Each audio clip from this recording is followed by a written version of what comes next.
Hi, welcome to Dr. Raz, the Baking Chemist. Today's question is all about percentage purity. This is another request from a student. Okay, let's do this.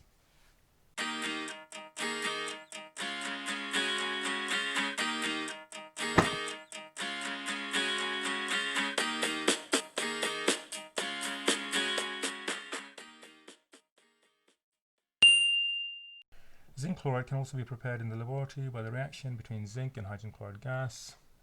Zinc, okay, an impure sample of zinc powder with a mass of 5.68 grams was reacted with hydrogen chloride gas until the reaction was complete. The zinc chloride produced had a mass, so this is the actual mass of zinc chloride.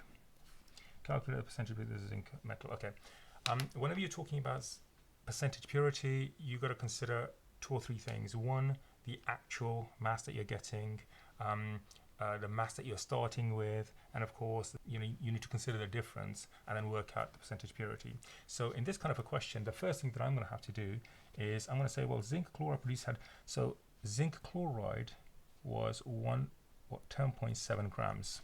Okay, so what I'm going to have to do is I'm going to have to change that into moles of zinc chloride, and then using the equation, I'm going to have to find out, well, if I got this many moles of zinc chloride, how many moles of zinc must have started?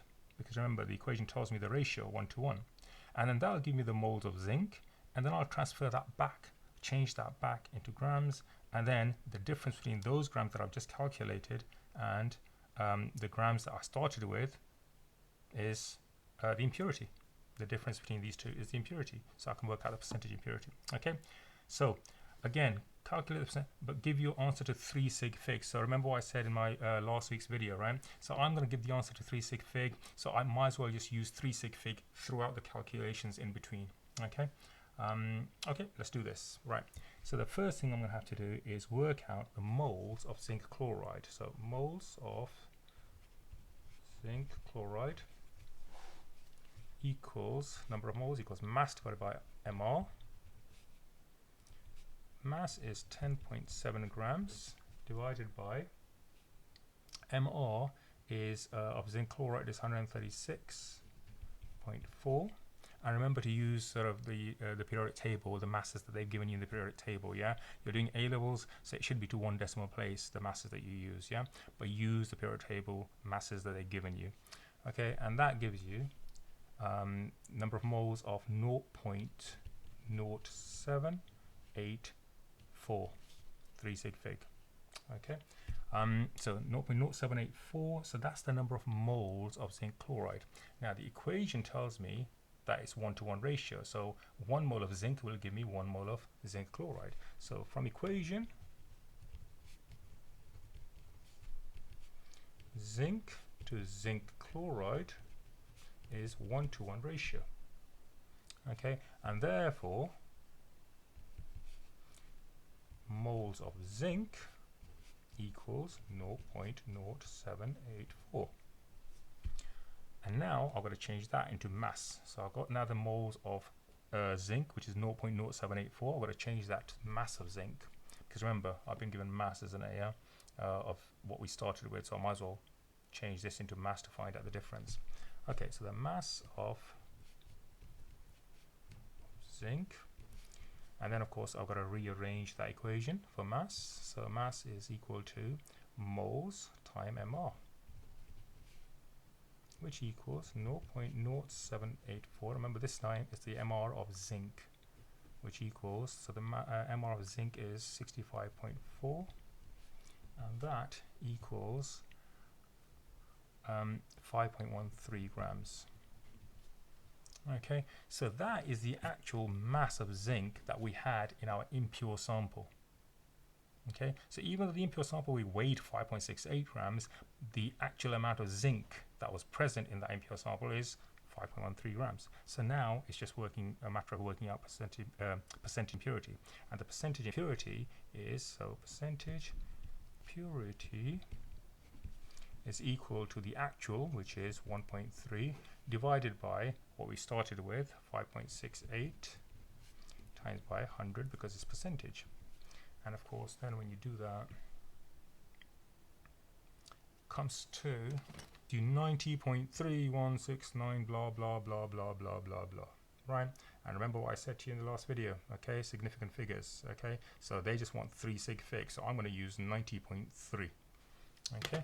So that is 90.3 percentage, okay? And that's as simple as that, right? Marks, in terms of marks, yeah, you're going to get 1 mark there, 1 mark there. You're going to get 1 mark for moles of zinc, possibly. Okay, because you realized, you know, the equation gives you 1-to-1 ratio, and then the final mark is for the percentage. Where students go wrong in this particular question is not realizing 1-to-1 ratio in the equation. So once they worked out the moles, okay, then they don't know where to go. So obviously the next step is look at the ratios and find out what zinc is, number of moles of zinc is. Sometimes I've seen it occasionally where they've worked out number of moles of zinc, and then what they've done is they've just done that. So they've taken that divided by the starting mass, 5.68, to work out the percentage. Remember, if you're going to work out the percentage purity, it's got to be the same units. So if you've got grams of one, you need grams of the other. If you're going to do moles of one, then you've got to do the moles of the other. Okay, in this case they're giving you grams, so you might as well change it to grams. So don't do that moles divided by that grams. Okay, that's one of the mistakes. And the last mistake, because the question specifically asks for 3 sig fig, they might just do 90%, yeah, or whatever, yeah, 90 point, you know, they might have 4 or 5 sig figs, yeah. One of the last place where they can go, just like in the last video, is in between. They might just use 0. And I have seen at least one person do these kind of things. So they said, okay, the answer they've got, they just use 0.07 or 0.08 here. And then they're going to work 0.08. And then they're going to change that with 0.08, work out grams. So that will add up the errors. And at the end, you will not get 90.3. You might get 90.5. You might get 90.6. And that would be the wrong answer. Okay, because they will only allow, either 90.2 or 90.3, depending on how you carry through. Okay, so it is as simple as that. It was just a 3 marker. I thought let's make it short this week. I hope you enjoy it. I hope you learned something from it. Now, if you do want to have a look at the significant figures and why they're important, how to work them out, I'm going to put a video, either link here or here, that video where I explain in detail how to work out sig fig, how to use, what sig fig to use, what are the appropriate sig fig. Okay, here they've told you specifically, but sometimes they can say give your answer to appropriate significant figures. Okay, and in that case you've got to find out what is appropriate significant figures. Watch one of my previous videos. Okay, I'll see you next Tuesday. Bye.